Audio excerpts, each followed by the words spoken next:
Olá pessoal, sejam bem-vindos a mais uma aula do nosso curso de Informática na Educação. Na nossa aula de hoje, nós vamos estar falando um pouco mais sobre a trajetória da informática educativa dentro do nosso Brasil.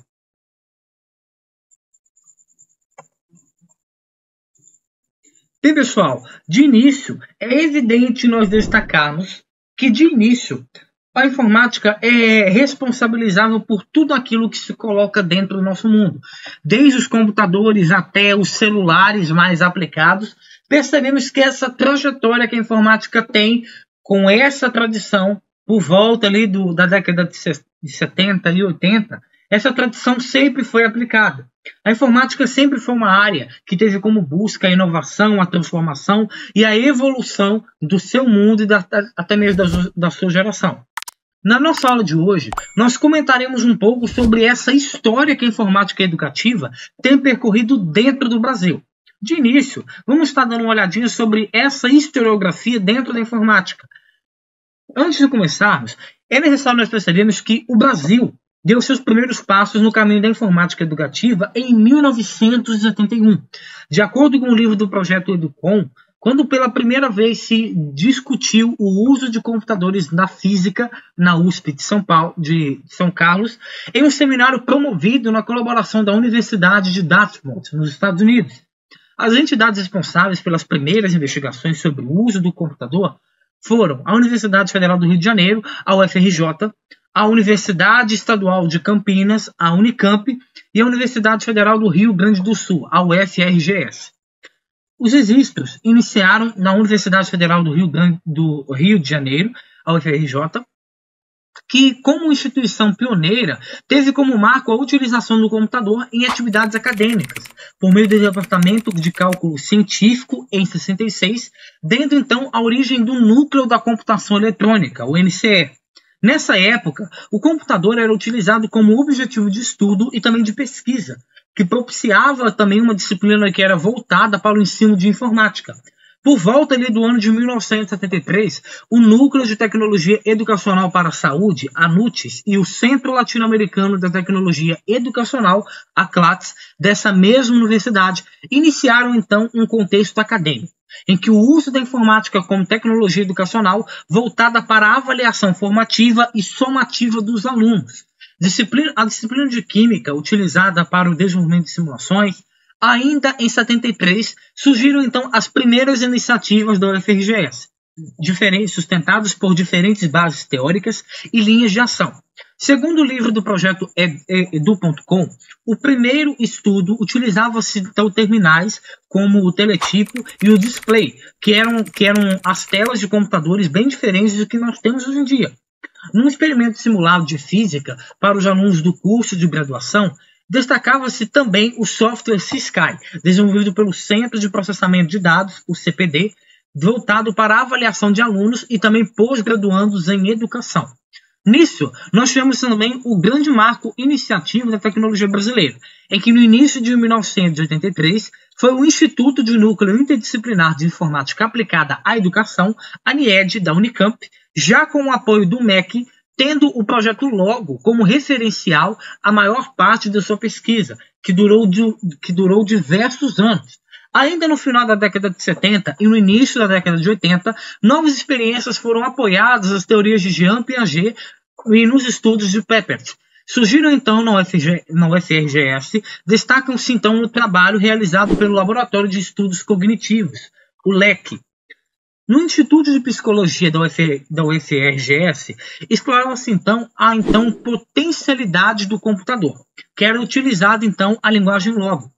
Esses trabalhos foram então desenvolvidos prioritariamente com crianças de escola pública que apresentavam dificuldades de aprendizagem, de leitura, escrita e cálculo, que procuravam então compreender o raciocínio lógico-matemático dessas crianças e também as possibilidades de intervir como forma de aprendizagem autônoma para cada uma delas. Nisso, inicia-se então o chamado de egresso do governo. O governo entra nesse princípio com as ações de busca de informatização da sociedade brasileira.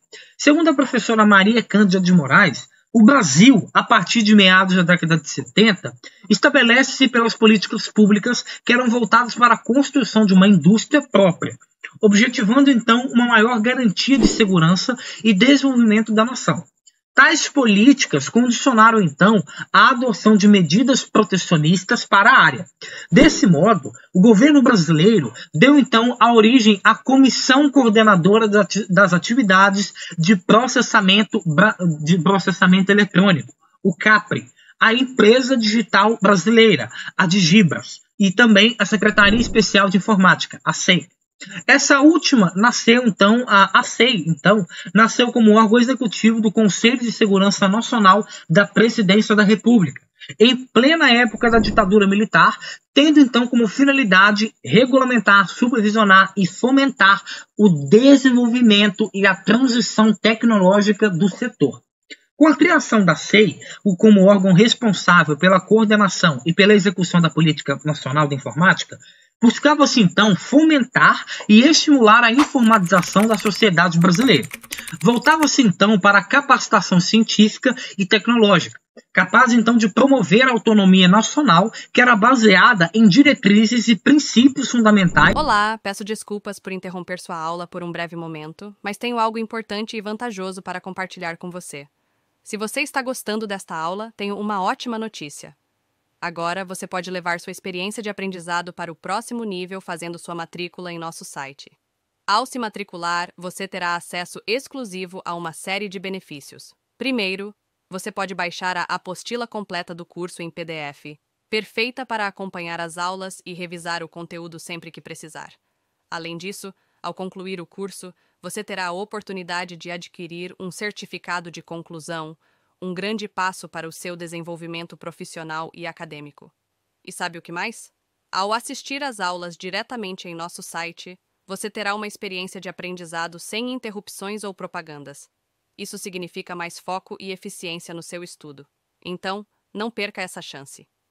Clique no link na descrição deste vídeo ou visite nosso site para se matricular agora mesmo. É rápido, fácil e vai transformar a maneira como você aprende. Agora, vamos voltar à aula. Obrigado por sua atenção e nos vemos no site. Na realidade brasileira e decorrentes atividades de pesquisas e também da consolidação da indústria nacional. A busca de alternativas capazes de viabilizar uma proposta nacional do uso de computadores na educação que tivesse, então, como princípio fundamental o respeito da cultura, aos valores e também aos interesses da comunidade brasileira, motiva-se, então, a constituição de uma equipe intersessorial, que contou com a participação de representantes da SEI, do Ministério da Educação, que é o MEC, do Conselho Nacional de Desenvolvimento Científico e Tecnológico, o CNPq, e também da financiadora de estudos e projetos, o FINEP, como responsáveis pelo planejamento das primeiras ações na área. Nisso, nós entramos, então, num novo processo, em que o computador passa a ser, então, um projeto oficial, acaba sendo reconhecido dentre as diversas questões, sendo então abrangido até mesmo entre outras áreas. Nisso, o computador passa a ser então reconhecido como meio de ampliação das funções dos professores e também jamais como ferramenta de substituição.